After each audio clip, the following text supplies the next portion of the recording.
though you are multi-talented, build your roots, your foundation in one. The core in the wedding career is something you care about. Will you be missed if you are no longer there? Without differentiation, you have no brand. Great brands listen, learn, and leverage. Bernard, thank you for coming. It's a pleasure. I treasure. So if I asked a 5-year-old or 10-year-old Bernard, what do you want to do when you grow up? What would the answer be? Growing up, a few things I could remember is that I'd love to play. Okay. Whether there's homework, there's tasks, but play was primary to me. I don't know. Okay. Just pick some. You'd rather play than do your homework? Yeah, I just want to just want to play. However, I realized that the play was not just play; was explore. I was exploring my environment and tools. So fast forward. Let me move you fast forward.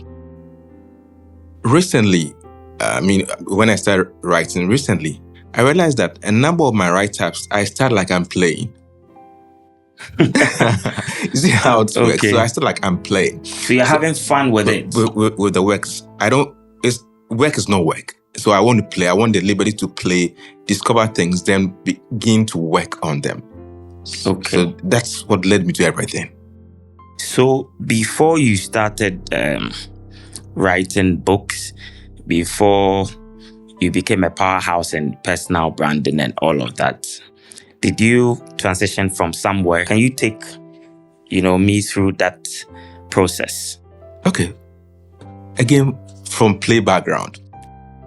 So growing up, play, discovering, then got to start reading and working with people. So still at younger age, I saw people hawking products. Selling things in the hood. So occasionally our parents or grandparents would give us things to go hawk. It wasn't just for the money's sake, but giving us an experience. So I remember at a point in time, I saw there's something that we use in the house. And I decided to find ways to monetize it. I picked my younger cousin, follow me, let's go make some money out. So the desire to explore was there. Now, I went to high school. I did visual arts. I studied art. I went to tertiary, still art related, more technical, practical, indigenous art, carving, sculpture, ceramics, all of that.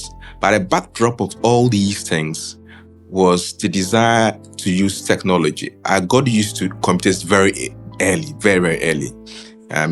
Because my uncle was into that. So that got me into, this tool is magical, can do a number of things. So though I was doing arts, my major was still in IT-related stuff. And then you ask, where did the writing come? So because I wanted to play, I wanted to share. So if I discover something, I say, okay, let's look at this. I can do. Okay, let me play with these words. So I began scripting things down, pieces. And then when the phone started, when we started using phones, I started texting my friends.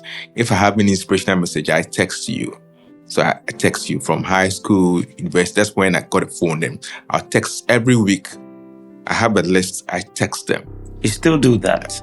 Every week, I see a quote from you. Yeah, so it was, and still like I'm playing, but I want to share what I'm playing with you. Then the signal, the feedback, okay, this message is helpful, it's inspiring, I'm encouraged, or it's helping people. That send me back to the path again. If this is useful, it's played to me. Passion, purpose, meet needs. Okay, so now that I'm finding my sweet spot, I can do this with ease and it's still getting results. So let me maximize on that and help more people in that area. Okay. Now, we've not talked about money here. Yeah, we haven't got into that part. So it's still the play part, the fun, finding passion, purpose, then meeting the needs of people. Then that begin to build my confidence in my expertise, hammering more on that, studying more on that, carving a niche, and able to set myself apart to help people the more in that area.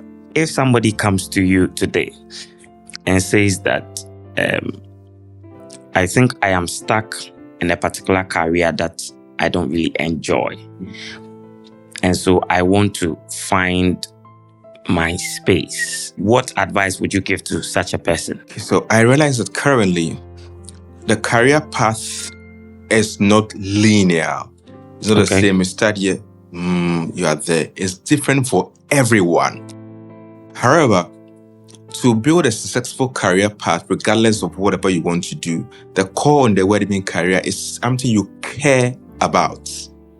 So you should find something you care about.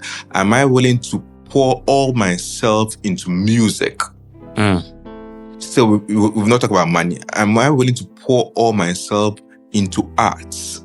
Am I willing to pour myself all into technology coding? If you care so much about it, or you become a pain point, I can't withstand kids suffering without food. That's the pain point. You care, you have compassion for that. So something that bothers you or something that interests you. These two things. So to some of us, it might be something you care about, passion. To some others, it might be something that bothers you. That means you have something in you that you can help to resolve or solve that problem. You find these pillars. Then you begin to build around. And the next stage, what are the things that I need to help me in that area to grow? So we talk about education now. A number of people, once they find their passion, everything is ended.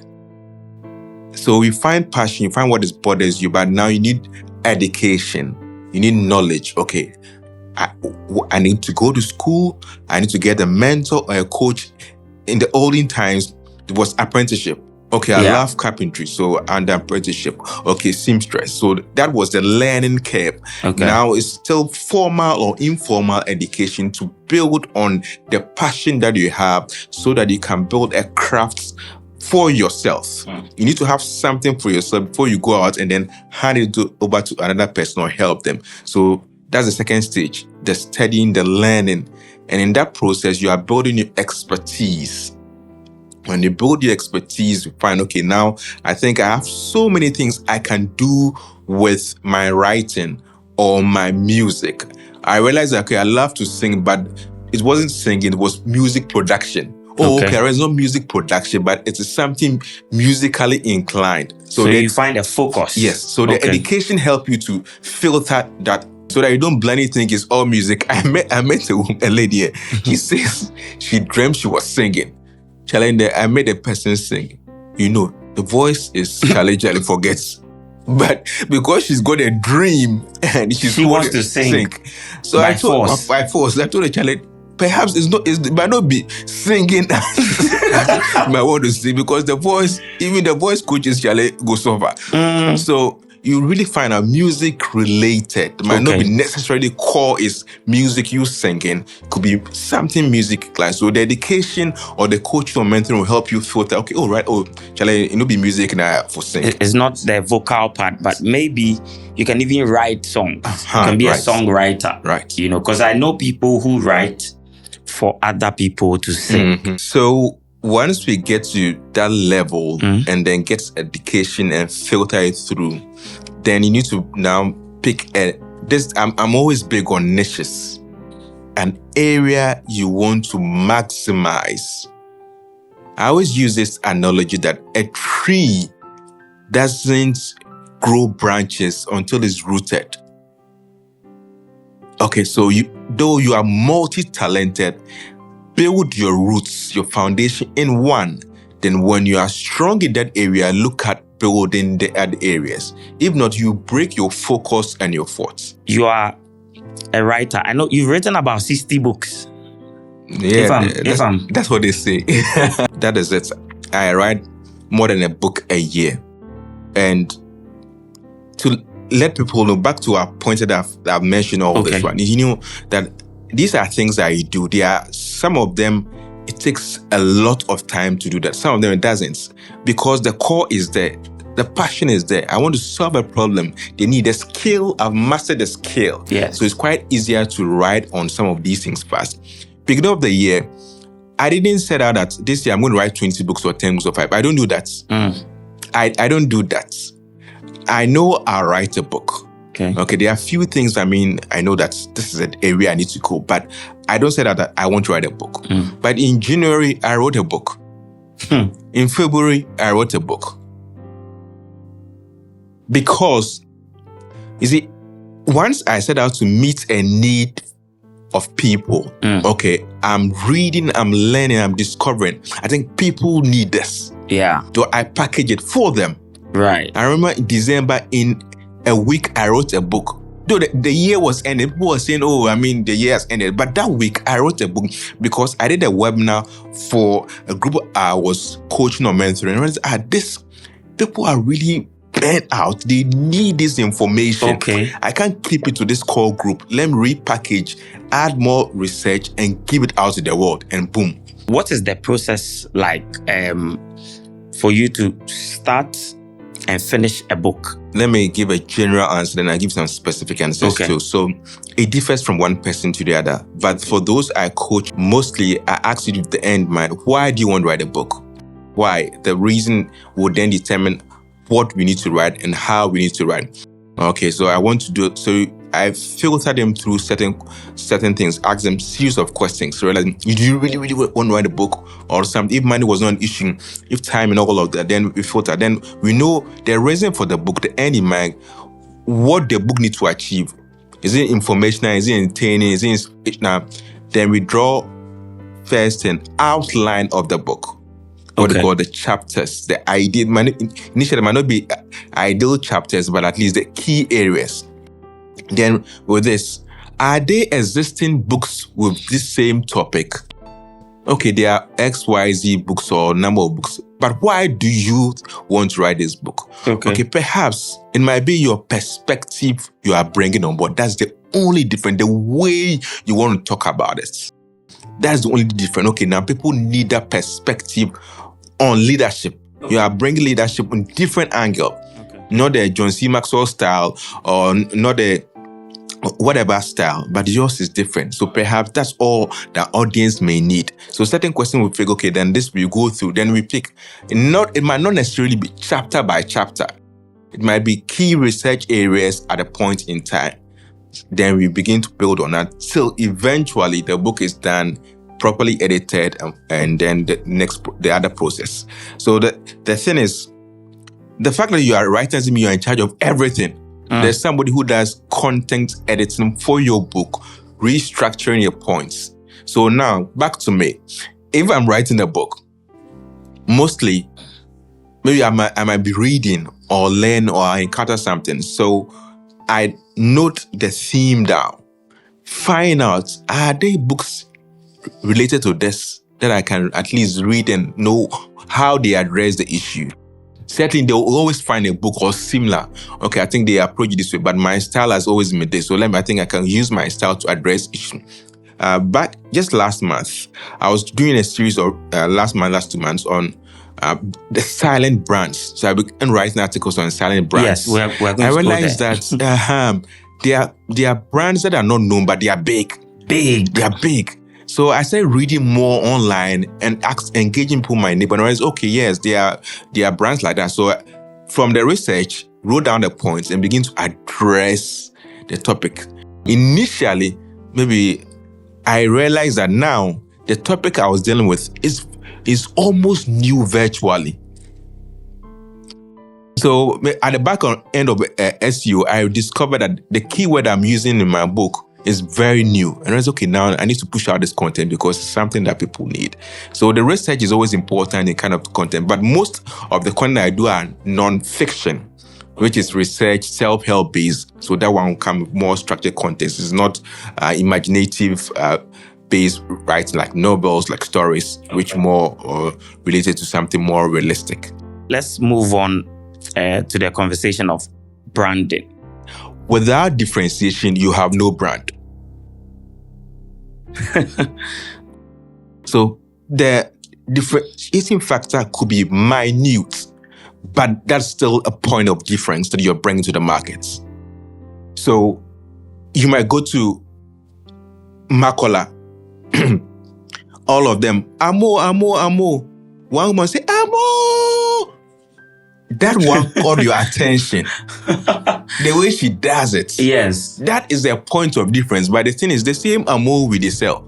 So to you, that will be a way the person is standing out from the lot, selling the same thing. Okay. Yeah. So in every field, you will find that little things you can do to stand out from the other markets or niches. And there are a number of ways to do that. But your point of difference to get attention of the right audience. So you can be making noise in the wrong crowd and nobody get your attention. But in the right crowd, the little efforts will get the attention of the people that you need. So it's very important that once you branding yourself with products and services, do they need you? Like when we talk about Invadia, there are certain places, okay? Maybe, let's pick, there are certain places you might go to some of the bus stops, these bookman people. Without them, you might not get a ride. So to them, in that hood, they are the most important people. Yes. So you go to a small community, there are people who become like tombs. Without them, you can't tie a knot. They have no billboard, they have nothing, but because their service is really needed, they become important. So translating that into every business and brand, is there a service, a way you can render it that without you, Charlie, people will be missing things? Without you, or without you providing this foundation for this product or this, will you be needed? So the question again is, will you be missed if you are no longer there? When you answer that, you know how best to position your brands to the right audience, to the right market. Because now the noise is louder than the voices. But you find a way for your voice to be heard and without making noise, but getting you to be heard. So people look at logos, colors, brand attributes, values. All these are important aspects of brands. But most important is, will you be missed if you're no longer serving the product or services? Will they find you? Will they chase you? Will they desire you? That where is this man? Where is this company? Where is this product?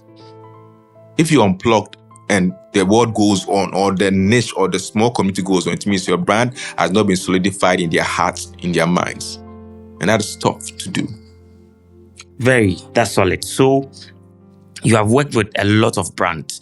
I saw an article you published about trends and traditions. I want to find out, how would a brand know if a particular trend fits or not? Like, what should they consider before they decide to follow a particular trend? So the first most important thing for brands and businesses is that, what are your core values? What is most important to you in this business? Core values, who are your core audience? Map these two together. Okay, I'm serving the aged 60 plus. I know where they are. I know where I meet their needs. Okay, so if there's something trending, whether digitally or offline, and whether the 60-year-olds, this is not good fit for them. I know what I stand for. They stand for high standard, high values. Okay, very, very ethical. So if they are on ethical things, which is trending, and I want to market to my 60-year-old Presbyterians or Methodist people, I'm misfiring things. Unless maybe I want to meet a new kind of audience, but then will I still hold on to my core values? What is most important to me as a company, as a business? Will that still fetch? If not, then you still don't go by the trends. New markets, okay, there's a new market I want to reach. Okay, it's not this. You keep your old existing customer base, but find other better ways to reach the new audience without breaking your foundation. So that if you just follow trends for trend's sake, after a while, this is not a product, this is not a company that I think I used to love. Yes, they are really not for me. They are breaking their thoughts. Yeah. And values are very important, and brand promise. Okay, we know so most of these big food chain brands say that their taste is almost the same in every country, every nation. That is consistent value. But we will not say that because there's generation Alpha and Z millennials, let's change the taste of that product. So because the taste is our fault, we won't change the taste. We can change the marketing campaign around that. So you should know what is really the thing that this one, I won't cut corners for this. I stand for this. But the other things I can tweak and adjust and still be trendy, but not breaking my traditions, which is important to my brand and my business. In your article, you talked about traditions and why it is necessary for brands to understand when to move away from a certain traditional something that they believe they've built their business on. How do they identify the time when they need to do that transition? Okay. Great brands listen, learn, and leverage. So every successful brand that seeks to grow and evolve will employ listening strategies for feedbacks for their products and services. So great brands will listen, learn, and leverage. With that in place, you will know exactly when to transition because you're constantly putting your ears to the ground and know what your customers are saying. How is your product impacting their lives? What is happening around the world of their lives? So if it's digital, social listening, if it's online, surveys and all of that will give you feedback. But if a brand is not doing any of these things, most often than not, they're caught up by surprise when trends suddenly breaks out. Because will my core audience or market still accept these products? Will they still patronize my service in that way? No, we all know the popular story about this popular mobile company when they were used to their own OS. They didn't want to change from that OS. When Android started evolving, and they said, no, this is our fault. Social listening, surveys, they thought they were the market heads. They weren't listening. They weren't knowing what was happening. So they left things to, let me put it, a chance, and they were caught by surprise. So first, market needs to listen, get feedback. Then map up with your core values or what your brand really stands for.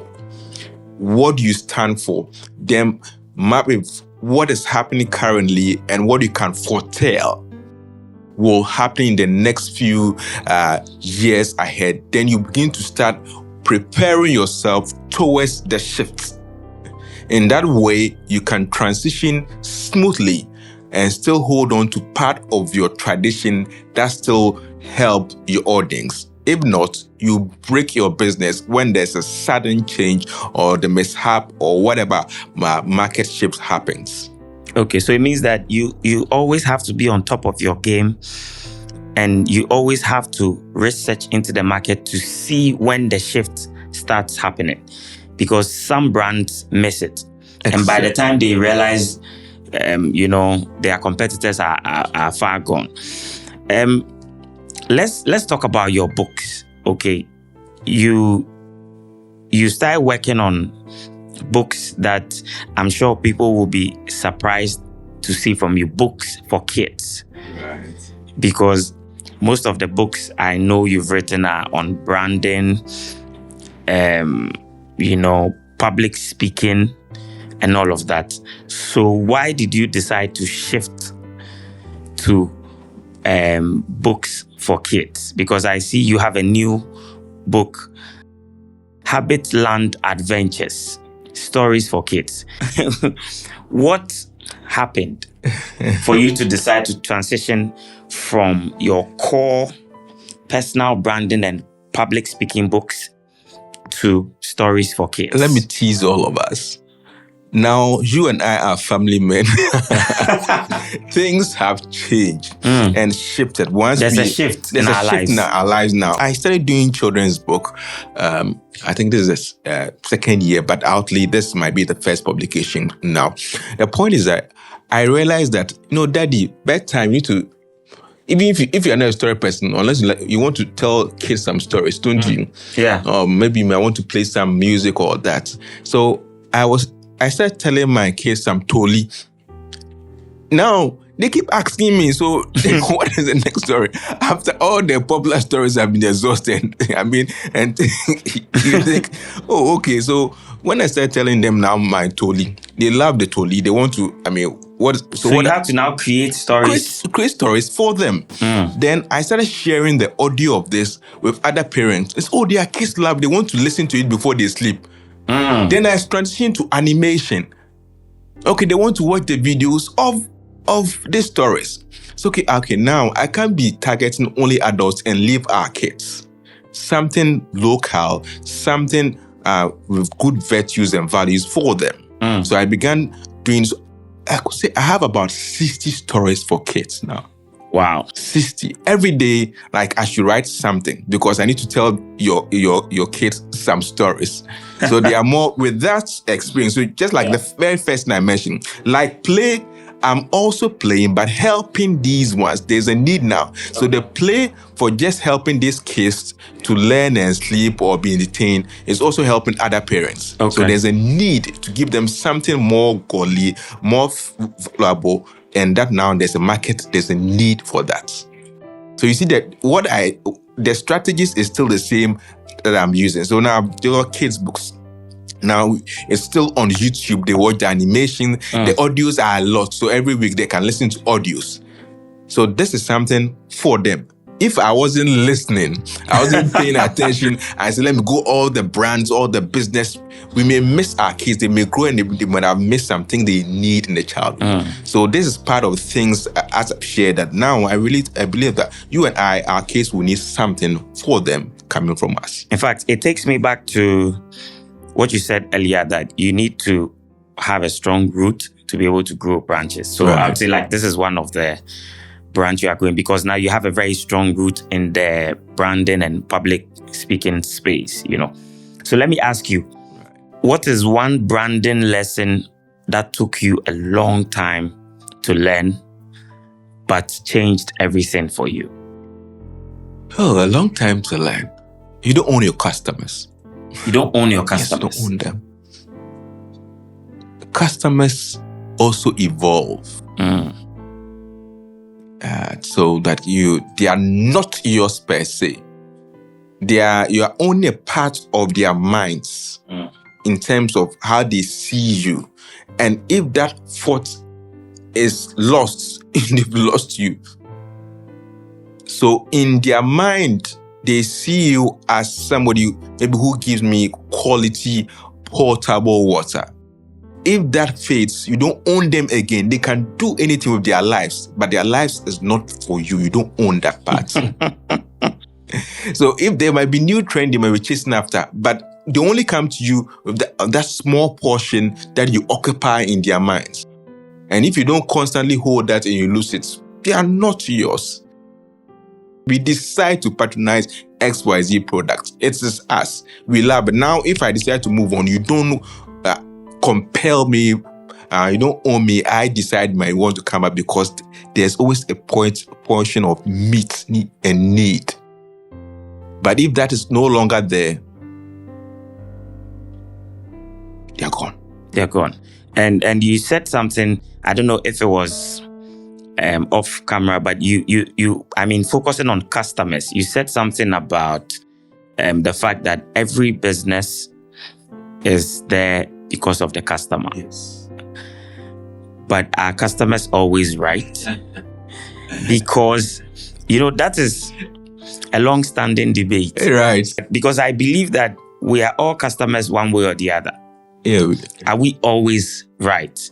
All right, so let's mention something. All of us are customers. All of us are customers, regardless of, because you don't produce everything, you don't have everything. You always go out, also purchase and get some few things. So we are all customers.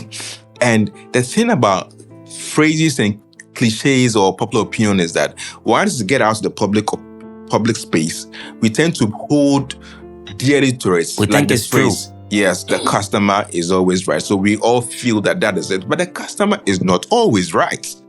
There are customers who are not best fit for us and our business. Simple as that. How do you determine that? They are the customers who I call, the lurkers. They'll come around. They may ask for invoice. They may ask of, prices. They'll compare. That's their nature. So, and they'll come back again. So this price, when you start noticing that trait for such people, they are certainly comparing. They come back. So they will become the problem for you. So you decide not to do business with people. There are those who always bargain, regardless of what. Bargain. They want to bargain. And sometimes they bargain and bargain and bargain. And those last week I saw a quote on the social media, which is very, very, very insightful. He says that the fact that you are cutting down your cost to get a client doesn't mean that they will eventually serve you well. Sometimes you end up killing yourself in your business. So they'll come in, bargain. Charlie, now business in Bo, Memphis, they are the ones who give you the headache. They are people like that. So now I know the treats when they start coming in certain forms, and they are those, everything is, they keep on asking questions. The price is there, the product price is there. Even when you enter the shop, the price is there. Into where are here? The price is there. Even if you, and so you start take notice, and there are those that braggers. Hey, I said we cry my baby. I'm call land the cry and you say that almost you cry net say. They start bragging. These guys, they have problem. Oh, but I've done this before. Social media saying we post near there. So is it their trade? Because we've been doing this for a long while, we know that okay, there's this client. Let me still put it. I didn't want to do it. I noticed some of these traits coming in big words. I realized the person doesn't know the thing. Okay, but says digital way they say, and they say book them. We don't. Okay, I kept quiet. Then I realized this client may give me a problem. Okay, I should do this. Do you know what I did? As a way of also to safeguard, I didn't want to do the job. So the value of the service was, let's say $100. I told the person $900. Just to put them off. Just put them off. I said $900. Yes. Oh, no. So the person went and came back and said, I'll do it. Okay, fine. At least I'm using some of the money to buy the stress. But that was a good deal then. Yeah, that was a good deal. A very good deal. Yeah. Oh, I really tend to accept the service. Because I know this customer will keep coming back and disturbing me. I want this change. So I just didn't want to do the job. But once he came back, so okay, I'll pay for this. And okay, I can use some of this money to buy some of the... Yeah, that's insurance. Stress insurance. Okay, we'll leave it for people to decide whether they still think the customer is always right or not, because I have been a customer and I know sometimes I am wrong. Yes, we are not always right. Customers are stubborn. Yeah. We all are. Is there a particular book that you've read that you believe changed your life or changed your perception about something really significant? I always love this old classic. George S. Clason, The Richest Man in Babylon. I listened to the audio first before I even chanced the book and all that. It's so classic. I have that book. Okay, this is a very classic book for finance, for even human management. It's so good in relations, because if you want to invest in a business, you should have some idea in the business before. This book is my go-to classic book in terms of finance, even human relation. I love that book. Great. If you could have dinner with one historical figure, who would it be and why?